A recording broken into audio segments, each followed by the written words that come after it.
Okay, part 2 of the summer tub update for mid-July on the 12th of July 2024.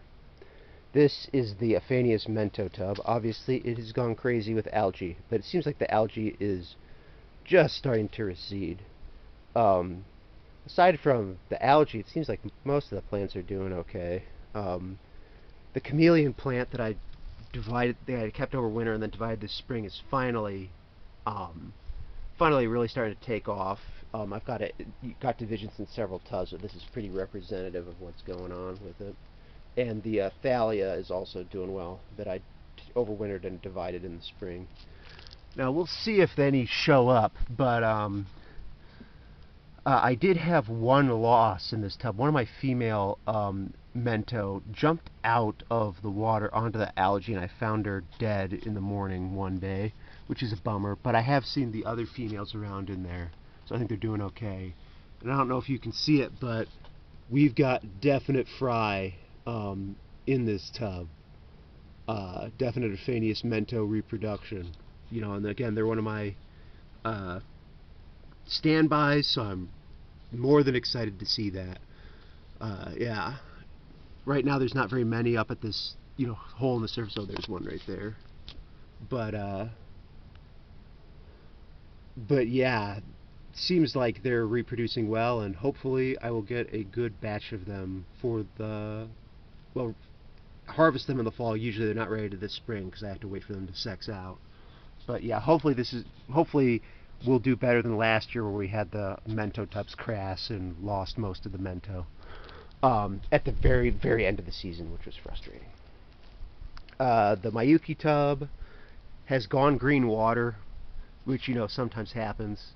The algae got really crazy, but now it's starting to recede a bit. I'm sure by the next update there'll be very little or no algae in this tub, especially because the water lettuce is starting to take over. And we have the first Miyuki fry in the tub, which is a bit late compared to the other medakas, but hey, still good. And it's one of my mainstay tub and fish. The Miyukis were my first medakas I ever had, so I always like to keep them around and keep them going. As you can see too, the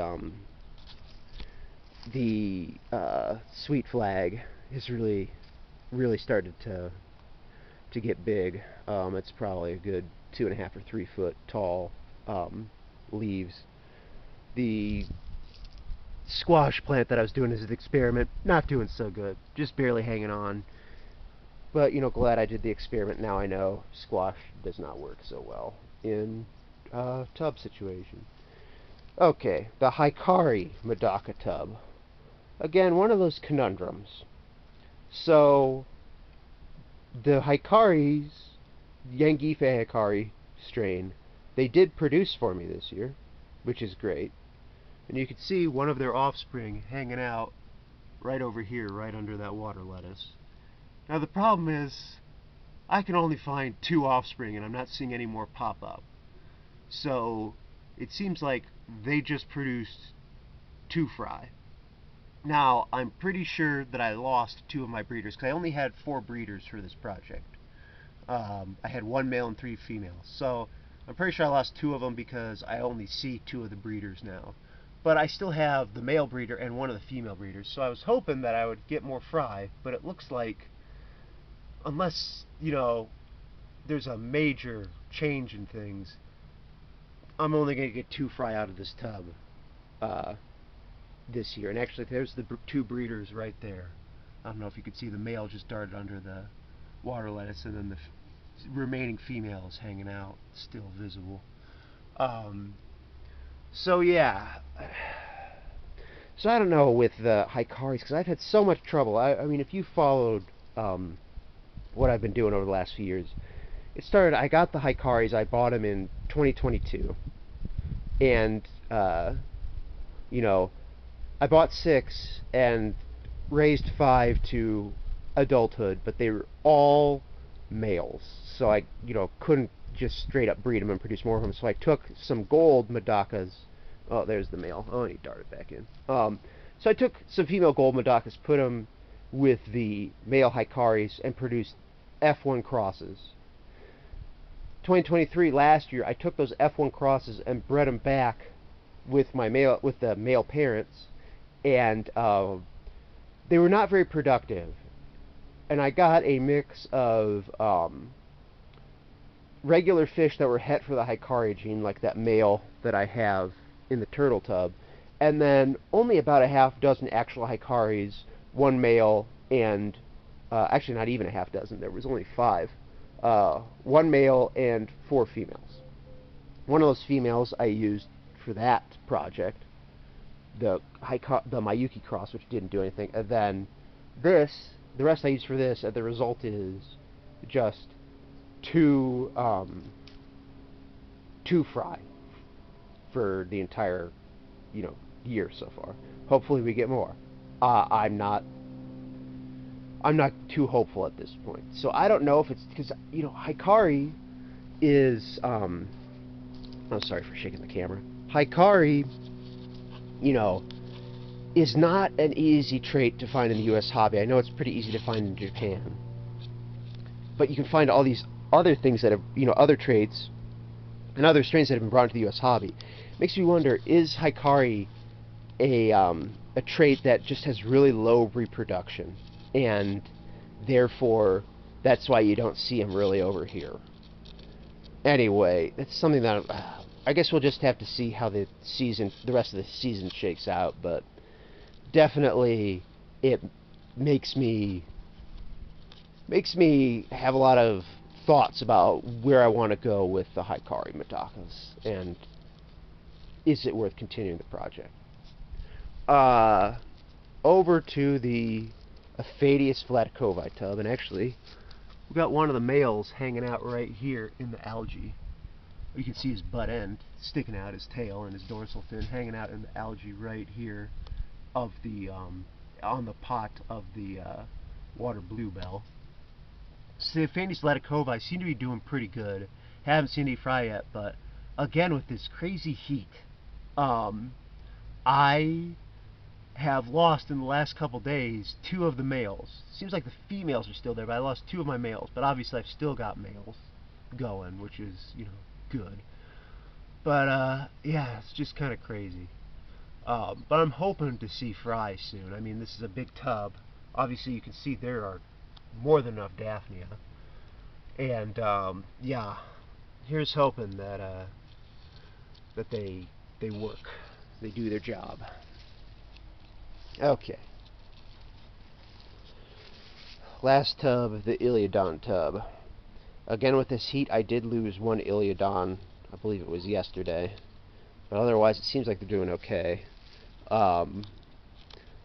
Like I've said before, this is mainly just a retirement tub. I have gotten a couple fried this year, but, wasn't expecting a whole lot, so anything that I get out here is considered a bonus. The Marsilia water clover is obviously doing very well, continuing to expand. The water celery is really taking hold, and again, the sweet flag is doing well too. This red canna is put out a ton of new stalks. Not any flowers so far, but who knows. And then this new Siberian iris, some of the shoots are doing well, but this shoot is kind of dying back, and I don't know what's going on with that. Oh, sorry for having the camera pointed poorly. Yeah, this shoot is kind of drying out and dying, but the other shoots are doing okay. And then the orange mint is starting to send a bunch of runners down into the water. There's a bit of water celery that's mixed in with this really big sweet flag. And with that, yeah, there's not a whole lot else. Well, I mean, we're done with the tubs. So, yeah, I guess the last thing to talk about is, yeah, some of these species I feel like are kind of on the ball. The Hikari medakas, the Pusillea chica, etc., where if they don't breed this season, or breed in enough quantities, I really can't either. I'm not going to have enough fish to keep the breeding project going, or it makes me question, is it even worth continuing? I mean, I've already lost one of the species. The gold barbs are done, and I'm not gonna, buy more to continue that. So I don't know. I guess that's just the way things go. It's it's just I feel like, and I should make a video on this, but I feel like you really haven't established like it's easy to buy fish and get one generation out of them, but you really haven't established a species in your fish room until you have bred that fish and then taken those offspring and produced offspring from them. Just yeah.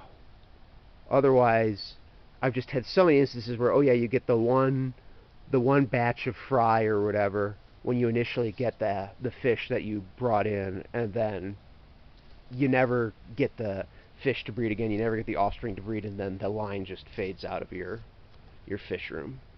Anyway, yeah, that is mid-July, a time of both, you know, exciting success and some frustrating setbacks. So yeah, uh, let me know how you guys are doing with your tub season and or your indoor aquariums. And yeah, talk to you later.